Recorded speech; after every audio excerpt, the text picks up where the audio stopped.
Hello नमस्कार मित्रों। मैं आपका host and cost mister Sunil Mundetiya mister science education channel के माध्यम से आपसे जुड़े हैं और हम महत्वपूर्ण टॉपिक के ऊपर चर्चा कर रहे हैं जो हमारा चल रहा है पाचन तंत्र। पाचन तंत्र में आज भाग थर्ड में अपन बात करेंगे हमारे आमाशय के बारे में और छोटी आंत बड़ी आंत इनके बारे में चर्चा करेंगे जो भोजन के पाचन के लिए महत्वपूर्ण अंग होते हैं। चलिए बात करते हैं आमाशय। आमाशय जिसे स्टोमक भी कहते हैं। इसोफेगस ग्रासनाल उदर गुहा में एक थैली के समान संरचना में खुलती है। जो इसोफेगस से ग्रासनाल है वो उदर गुहा में एक थैली समान संरचना में खुलती है जो आमाशय कहलाता है। जो थैली समान संरचना होती है जो इसोफेगस की उदर गुहा में खुलती है जो वो क्या कहलाता है, आमाशय कहलाता है। आमाशय अल्फाबेट के जे आकार की संरचना का होता है। जैसे ही भोजन आमाशय में प्रवेश करता है तो आमाशय की दीवारों में उपस्थित जठर रस का स्त्राव करती है। जो भी जैसे ही भोजन अपने आमाशय के अंदर प्रवेश करता है तो आमाशय की दीवारें क्या करती है, दीवारों में उपस्थित जठर रस है उसका स्त्राव होने लगता है, स्त्राव करती है।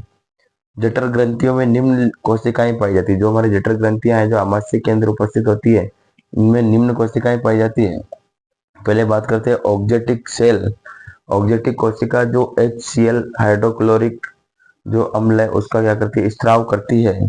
और प्रोबलेट कोशिकाएं जो श्लेष्मा का स्त्राव करती है, जो भोजन को अंदर इस नली में जो आमाशय में चिपकने नहीं देता है और उसको आगे से आगे खिसकाने में, चिकना बनाए रखने में मदद करता है श्लेष्मा का स्त्राव। और चीफ कोशिका जो पेप्सिनोजन स्त्राव, रेनिन गैस्ट्रिक लाइपेज इन एंजाइमों क्या करता है, स्त्राव करता है चीफ कोशिकाएं। इस प्रकार ये आमाशय में जो जठर ग्रंथियां हैं, ऑक्जेटिक कोशिकाएं HCl का स्त्राव करती है, प्रोबलेट कोशिका श्लेष्मा का स्त्राव करती है और चीफ कोशिका पेप्सिनोजन स्त्राव या रेनिन गैस्ट्रिक लाइपेज का स्त्राव करती है। अब बात करते हैं आमाशय। जो हमारा आमाशय है ये इसके तीन भाग होते हैं, मुख्यतः इसके तीन भाग होते हैं। बात करते हैं, पहला है कार्डियक। कौन सा भाग है, कार्डियक। जो भी है इसका पहला भाग उसको बोलते हैं कार्डियक। जो हमने इस यहाँ पर लिखा है इसको थोड़ा चेंज करते हैं क्योंकि यहाँ पर मिस प्रिंट है। कार्डियक, जो कार्डियक भाग है जो हमारे आमाशय की जो ऊपर का जो आकार है वो फैला हुआ भाग है फूला, उसके ऊपर वाले भाग को कार्डियक कहते हैं। और इनके मध्य में जो संरचनाएं पाई जाती है जो क्या करती है, श्लेष्मा का स्त्राव करती है, इसलिए इसे श्लेष्मा कहते हैं इस भाग को। और इनके मध्य वाले भाग को जहां पर भोजन क्या करता है, इन रेसेनुमा संरचनाओं के द्वारा क्या करता है, बाहर अंदर की ओर प्रवेश करता है, इसे फंडस कहते हैं। आमाशय के तीन भाग कार्डियक, श्लेष्मा, फंडस। और इस फंडस के आगे जो आमाशय है जो छोटी आंत से क्या करता है, मिला होता है, उस छोटी आंत के और आमाशय के मुंह पर एक पाइलोरिक वाल्व होता है। जो पाइलोरिक वाल्व है वो क्या करता है, जब भोजन आमाशय के अंदर जिस प्रकार के एंजाइम से क्या हो जाता है, स्रावित हो जाते हैं जठरस के द्वारा, तो उसको फिर छोटी आंत के अंदर क्या करता है, पाइलोरिक वाल्व के द्वारा पाइलोरिक वाल्व खुलकर छोटी आंत में भोजन को प्रवेश कराते हैं। जब कभी भी हम अधिक मात्रा में, ज्यादा मात्रा में क्या कर लेते हैं, भोजन कर लेते हैं, तो हमारा जो आमाशय है उसका स्टोरेज क्या हो जाता है, पूर्ण हो जाता है। फिर उसके बाद में हम क्या करते हैं, जैसे ही अपन खाने की मात्रा को बढ़ाएंगे तो छोट जो हमारा आमाशय है वो पूरा भरकर आगे उसका जो पाइलोरिक वाल है वो ऑटोमेटिक खुल जाता है, जिसके कारण से हमें भोजन करते समय क्या आती है, डकारें आती है। क्या आती है, डकारें। वो पाइलोरिक वाल खुलने की आवाज होती है। और बात करते हैं जो इसमें आमाशय में जो HCl अम्ल पाया जाता है उस HCl अम्ल के कार्य क्या है। जो HCl अम्ल है वो क्या कार्य करता है, ये भोजन को अम्लीय माध्यम देता है। जो हमारा भोजन है वो क्षारीय प्रकृति का है या किसी प्रकृति का है, उसको अम्लीय माध्यम प्रदान करता है। क्योंकि भोजन को पचने के लिए जो पाचक एंजाइम होते हैं वो क्या होते हैं, इसी के माध्यम क्या करते हैं, अम्लीय माध्यम में करते हैं, परिवर्तित करते हैं। HCl ये भोजन के साथ जीवाणुओं तथा कीटाणुओं को नष्ट करता है। जो भी भोजन के अंदर विभिन्न प्रकार के जो महीन बारीक जो जीवाणु या कीटाणु होते हैं उनको नष्ट करने का कार्य भी किसका है, HCl का है। और ये HCl सक्रिय निष्क्रिय पेप्सिनोजन को सक्रिय पेप्सिन में बदलता है। जो हमारे भोजन के अंदर जो निष्क्रिय पेप्सिनोजन है उसको सक्रिय पेप्सिन में भी बदलता है। बात करते हैं आमाशय। आमाशय में बोलस के पाचन के फलस्वरूप जो पेस्ट लुगदी समान पदार्थ कायम कहलाता है। जो भी हमारा भोजन है, जब मुख गुहा के अंदर उसमें लार स्रावित होने के बाद में उसका नाम होता है बोलस। क्या होता है? बोलस। जब भोजन ग्रसिका ग्रसनी के द्वारा आगे आता है और आमाशय में जो भोजन के पाचन के फल स्वरूप जो एंजाइम उस पर स्रावित किए जाते हैं, इसके कारण भोजन का आकार कैसा हो जाता है? लुगदी समान, पेस्ट समान हो जाता है। बारीक बारीक महीन टुकड़ों में क्या होता है? वो टूट जाता है। तो ऐसे भोजन के जो पदार्थ को कायम कहते हैं। परीक्षा में पूछा जाता है कि कायम का निर्माण कहाँ होता है भोजन के पार्ट का? तो आमाशय के अंदर होता है। आमाशय में भोजन के किसी भाग का अवशोषण नहीं होता है। ध्यान रखना, आमाशय में भोजन के किसी भी भाग का अवशोषण नहीं होता है, बल्कि यहाँ पर जल, दवाओं एवं एल्कोहल का पूर्ण अवशोषण होता है। जो भी हम दवाइयाँ मेडिसिन लेते हैं, उनका पूर्ण अवशोषण कहाँ होता है? आमाशय के अंदर होता है। जल, दवाओं और एल्कोहल, जो भी हम एल्कोहल यूज करते हैं, चाहे वो दवाई के रूप में हो या नशे के रूप में हो, उन सब का पूर्ण अवशोषण कहाँ होता है? आमाशय के अंदर होता है। फिर बात करते हैं हम छोटी आंत। जो हमारी स्मॉल इंटेस्टाइन है, ये पाचन तंत्र में महत्वपूर्ण भूमिका निभाती है। अधिकांश पाचन किसमें होता है? छोटी आंत के भागों में ही होता है। लंबाई में बड़ी आंत से बड़ी, जो लंबाई है उसमें बड़ी आंत से इसकी लंबाई क्या होती है? बड़ी होती है। लेकिन इसकी गुहा क्या होती है? संकरी होती है, छोटी होती है, जिस कारण इसको छोटी आंत भी कहते हैं। और सर्वाधिक मात्रा में पाचन जो ड्यूडेनम ग्रहणी भाग है छोटी आंत का, उसमें होता है। परीक्षा में पूछा गया सवाल है कि भोजन का सर्वाधिक पाचन कौन से आंत में होता है? अगर आपको सीधे पार्ट नहीं दे दिया गया और आगे छोटी आंत, तो छोटी आंत ऑप्शन में करना है। अगर छोटी आंत के भाग ड्यूडेनम, जेजुनम और इलियम, इन तीनों में आपको ऑप्शन में दे रखे हैं, तो सर्वाधिक पाचन किसमें होता है? ग्रहणी या ड्यूडेनम भाग में होता है। अब बात करते हैं, छोटी आंत के 3 भाग होते हैं। इनके हिंदी में भी नाम याद रखना है, इंग्लिश में भी रखना है।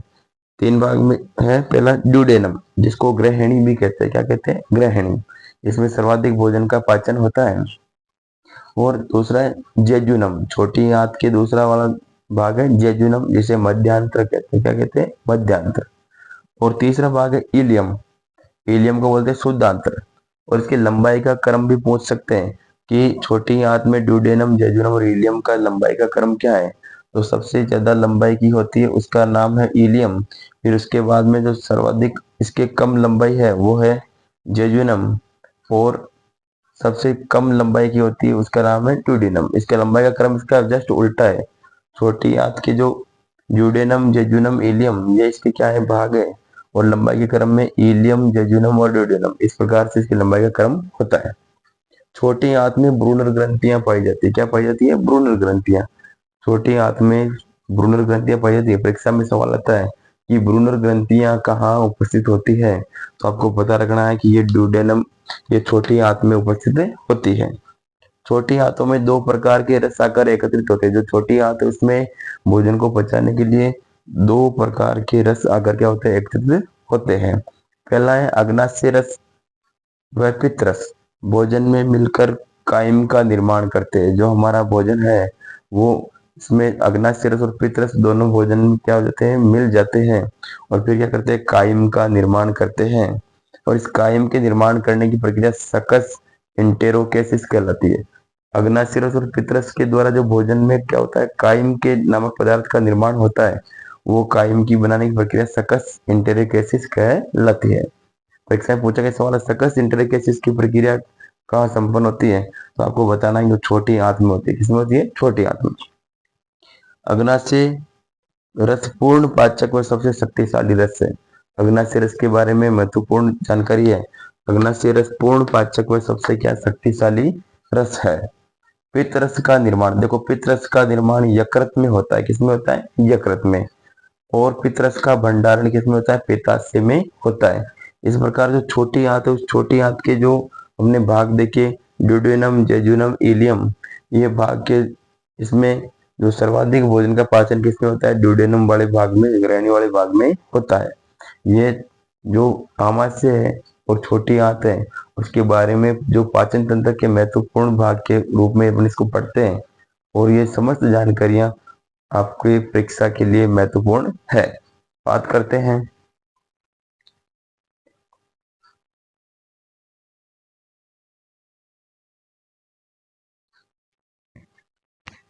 हाँ, तो हम बात करते हैं पाचन तंत्र की अगले भाग की, जो बड़ी आंत के बारे में चर्चा कर रहे हैं। बड़ी आंत के 3 भाग होते हैं। बड़ी आंत के कितने भाग होते हैं? 3 भाग होते हैं। पहला भाग है सिक्कम, दूसरा है कोलम, तीसरा है रेक्टम। सिक्कम, कोलम, रेक्टम, ये क्या है? बड़ी आंत के 3 भाग होते हैं। बड़ी आंत में पाचन की प्रक्रिया नहीं होती है। जो बड़ी आंत है उसमें पाचन की प्रक्रिया नहीं होती है। और आपने पिछले में पढ़ा है कि जो छोटी आंत है उसमें जो ग्रहणी है उसमें सर्वाधिक पाचन की क्रिया होती है। और जो बड़ी आंत से पाचन की प्रक्रिया नहीं होती है, इनमें कोलम के आंतरिक सतह पर, जो हमारा कोलम का भाग है, जिसकी आंतरिक सतह पर होस्ट्रा पाई जाती है, जो होस्ट्रा नामक संरचना पाई जाती है, ये अनुदैर्ध्य उभार, इसके ऊपर अनुदैर्ध्य उभार के रूप में टीनी उपस्थित होती है। जो इसके अनुदैर्ध्य उभार है, इनको टीनी नामक संरचना के रूप में जाना जाता है। इनके द्वारा अपचित भोजन से, जो हमारा भोजन है अपचित भोजन है, इनसे भोजन से जल, लवण, खनिज लवण तथा विटामिन सी का अवशोषण किया जाता है। इससे अपचित भोजन अर्ध तरल के रूप में परिवर्तित हो जाता है। इनसे जल का, खनिज लवण का और विटामिन सी का अवशोषण कर दिया जाएगा, तो इसमें अपचित भोजन अर्ध तरल के रूप में परिवर्तित हो जाता है। यहाँ ये रेक्टम मलाशय में प्रवेश करता है। जो अर्ध तरल भोजन है वो यहाँ से किस में करता है? रेक्टम या मलाशय में प्रवेश करता है। और लास्ट एंड फाइनल पाचन तंत्र का भाग है मलाशय। उपस्थित भोजन को मलाशय में एकत्रित किया जाता है। जो हमारा उपस्थित भोजन है उस भोजन को मलाशय में एकत्रित किया जाता है। मलाशय की दीवार आर्द्रताग्राही होती है। जो मलाशय की दीवार है वो क्या करती है? आर्द्रताग्राही होती है। और जो इसमें अपचित भोजन में जो भी जल की मात्रा उसकी क्या करती है? अवशोषित कर लेती है। जिससे अपचित भोजन में जल का अवशोषण करती है, जिससे इसका दाब बढ़ जाता है। अगर भोजन, अपचित भोजन से जल का अवशोषण हो जाएगा तो उससे क्या हो जाएगा? उसका दाब बढ़ जाएगा, जिससे इसका दाब बढ़ता है। और जब ये दाब 20 mmHg हो जाता है, जब हमारे को फ्रेश होने के लिए, हॉस्पिटल जाने के लिए, जो हमारे सामान्य दाब कितना होता है? 20 mmHg। जब हमारे शरीर का जो मलाशय है, इसके जो कोशिकाएं उसकी क्या करती है? अधिक दाब बढ़ता है। तो 20 mmHg दाब होने पर अपचित भोजन को शरीर से बाहर त्याग दिया जाता है। जब हमारे को फ्रेश होने के लिए, जब प्रेशर बनता है तो उस प्रेशर के लिए कितना दाब जरूरी है? 20 mmHg। तो अपचित भोजन को शरीर से बाहर त्याग दिया जाता है और बाहर त्यागने की प्रक्रिया परिक्षेपण कहलाती है। ये हमारे पाचन तंत्र का अंतिम और आखिरी बिंदु है। ये भोजन को बाहर त्यागने की जो प्रक्रिया क्या कहलाती है? परिक्षेपण कहलाती है। इस प्रकार हमने पाचन तंत्र के बारे में संपूर्ण अध्ययन कर लिया है और ये हमारी सभी एकेडमिक और प्रतियोगी परीक्षाओं के लिए महत्वपूर्ण जानकारियां हैं। जो हमने पाचन तंत्र को डिटेल में इसलिए पढ़ा क्योंकि इसमें मुख गुहा से लेकर हमारे जो आपने देखा है छोटी आंत, बड़ी आंत, आमाशय, इन सब के बारे में हमने चर्चा की। और पाचन तंत्र के जो पूरे टॉपिक को हमने 3 पार्ट में पढ़ा है। ये आपके एग्जाम के लिए और आपके आने वाली सभी एकेडमिक परीक्षाओं के लिए नस्ते नाबूद होगा। और मैं आशा करता हूँ कि इस वीडियो से आपका लाभ हुआ होगा और आप निरंतर अध्ययन कर रहे होंगे। आगे भी इस प्रकार जनरल साइंस के एक महत्वपूर्ण टॉपिक के ऊपर चर्चा करेंगे। जब तक के लिए आप अपने निरंतर अध्ययन को जारी रखें और अपनी पढ़ाई की ओर ध्यान दें, क्योंकि आपका समय कीमती है और इस कीमती समय को आप अच्छे समय में अच्छे उपयोग में लिए। जब तक मेरी अगली नेक्स्ट वीडियो आती है, आप मेरी जितनी भी वीडियो है उनको देखें और अपने दोस्तों को मेरे चैनल को सब्सक्राइब करवाएं और उनको लाइक शेयर अवश्य करें। तब तक के लिए मैं आपसे विदा लेता हूं। आगे नेक्स्ट जल्द नई वीडियो में मिलेंगे। तब तक के लिए आप सभी को नमस्कार। जय हिंद।